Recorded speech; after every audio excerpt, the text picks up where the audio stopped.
대관령 주막 여인의 선비욱.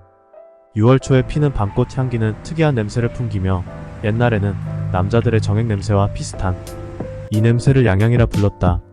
이 냄새에 취하여 부녀자들의 자세가 흔들릴까봐 밤꽃이 필 무렵이면 부녀자들은 외출을 삼가하고 과부는 몸가짐을 더욱 조신하게 처신했다. 혼인으로 부부의 연을 맺었지만 나라에서 필요로 하는 큰 인물이 될 때까지 부부관계를 잠시 접고 한양에 올라가서 공부를 하세요. 소첩은 친정에서 그림 공부나 하며 서방님의 입신양명을 기다리겠습니다. 지금으로부터 380년 전에 아내의 청을 받아들여 한양으로 공부하러 간 선비가 있었다.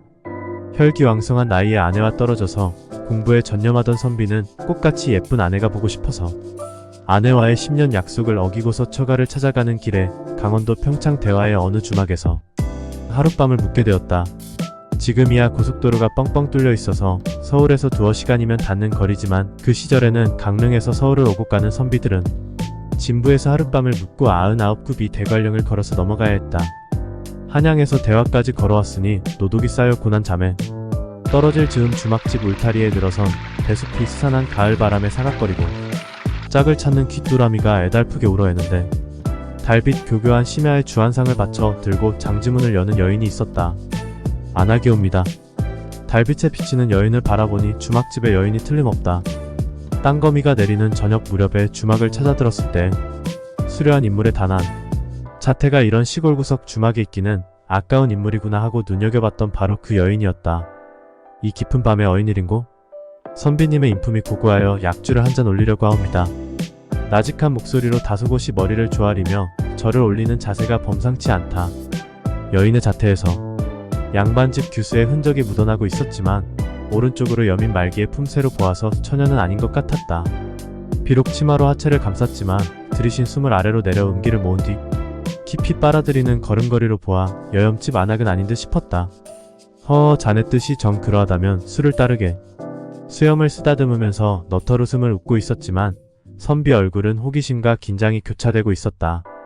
다소곳이 절을 올린 안악이 살포시 일어나서 교방 탁자 너머 구석에 자리를 지키고 있었던 검은고를 가져왔다. 섬섬옥수 여인의 오른손이 술대를 쥐고서 허공을 가르더니만 검은고가 팅통탱 울어댄다.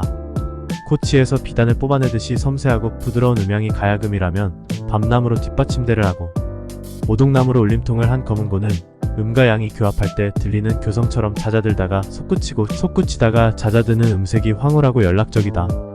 여인이 쟁반에 옥굿을 굴러가는 목소리로 권주가와 함께 잔을 채운다. 부드러운 여인의 손에 들려있던 호리병에서 흘러나온 송아주가 선비의 입을 통하여 몸속에 흐르자 짜르르 술 기운이 전해온다. 아님 밤중에 홍두깨라더니 이게 무슨 횡재인가? 호젓한 곳에서 달빛이 은은한 심야의 술과 여자라 회가 동하지만 근본을 알지 못하는 여인은 함부로 범접하지 않는 게 선비의 도리이니 경계할 수밖에. 그래 무슨 사연이라도 있느냐? 선비님과 하룻밤 가연 맺기를 간절히 청하옵니다. 가연 요새말로 하면 원나잇 스탠드 원 마이너스 나이트 스탠드 하자는 것이다. 남녀유별이 엄격했던 그 시절에 정숙하게 보이는 여인네가 처음 보는 남자에게 통정을 청하니 놀라 자빠질 일이었으나 촉촉이 젖어있는 여인의 검은 눈망울이 그 무엇을 간절히 갈구하고 있었다. 여인은 겨드랑이가 깊이 파인 연분홍 항라 저고리를 벗고 모란 무늬가 은은한 치마끈을 풀어내리고 선비의 품속을 파고들었다. 아무리 선비의 채통이 군자의 뜻을 좇는다고 해도 혈기가 왕성한 사내인 이상 불끈 일어서는 욕망을 잠재우기는 어려웠다. 지게문 새로 들어오는 달빛에 비친 여인의 속살이 눈부시고 귀밑머리에서 흘러내린 어깨선이 상아를 깎아내린 듯 아름답다. 다 벗어내리지 않은 치마 말기 속에 반쯤 드러난 여인의 뽀얀 젖무덤이 터질 듯이 솟아있다. 여인이 호리병을 두 손에 받쳐 들고 술을 따를 때는 봉긋한 꼭지가 선비의 팔굽을 스쳤다. 향탁에선 연향이 타오르고 문틈 새로 흘러들어온 바람에 치촉 등불이 살랑거린다. 흔들리는 불빛에 드러난 여인의 얼굴은 발그스레 물들어 있고 숨소리는 거칠어졌다. 거친 숨소리가 점점 더 가빠오고 촉촉이 젖어있는 여인의 두 눈이 스르르 감기더니 밤하늘 별빛처럼 반짝거렸다. 분꽃씨 같은 여인이 검은 눈동자가 눈물에 떠있는 조각배처럼 흰자 위에 두둥실 떠있다. 멍, 멍, 멍. 이때 개 짖는 소리가 정막을 깼다.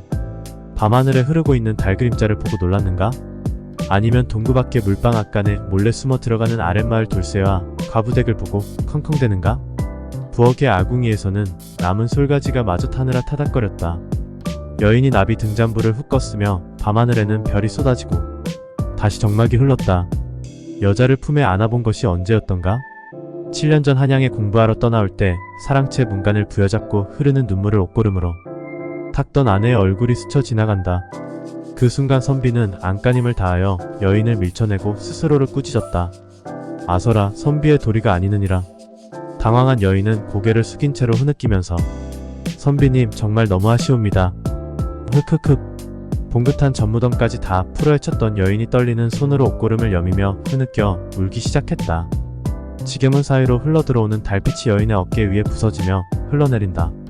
대잎에 스치던 밤바람이 일렁이며 툭하고 밤송이 구르는 소리가 들리건만 여인의 어깨에 일렁이던 파도는 멈추지 않았으며 여인의 처연한 모습을 바라보는 선비는 난감했다. 주한상을 물리고 지필목을 들여라. 주한상을 치우고 붓과 벼룩, 청잣빛 영롱한 연적을 받쳐 들고 들어온 여인은 종이를 가져 오지 않았다. 선비가 눈빛으로 화선지를 찾으니 여인은 말없이 갑사치마끈을 풀어 선비 앞에 펼쳐놓았다. 벼루에 먹을 갈던 여인의 눈가에 이슬이 맺히더니 벼루에 떨어졌으며 흐느낌을 감추려는 듯 여인의 손놀림이 빨라졌다. 거울에 비친 꽃이여 물 위에 떠있는 다리로다. 선비는 이튿날 일필이지로 써내린 회호를 치마에 남겨두고 동창이 밝을 무렵 주막집을 나섰다. 장평 진부를 지나 99굽이 대관령을 넘어서 해질 무렵에 처가에 도착하였다. 얼마 만에 찾아온 처가인가? 7년 전에 떠날 때의 마당에 심은 배롱나무가 몰라보게 자랐지만 아내 모습은 새색시 그대로 고왔다. 한 달을 처가에 머물며 쌓였던 회포도 풀고 아내와 운우의 정을 나눈 선비는 과거 시험 때문에 또 다시 처가를 떠나 한양으로 길을 떠났다. 대관령 굽이굽이 고갯길을 내려오던 선비는 날이 저물자 주막집 그 여인이 자꾸만 생각났다. 다른 주막에서 묵을 수도 있지만 다시 대화 주막을 찾아들었으며 선비는 주한상을 마주놓고 여인에게 물어보았다. 길손에게 그런 당돌한 청을 한 연유가 무엇이냐? 여인은 비록 배운 것이 없어 주막을 열어먹고 사는 무지렁이지만 사람의 기색을 살필 줄 안다고 했다. 기색이라? 그래, 내 기색이 어떻더냐?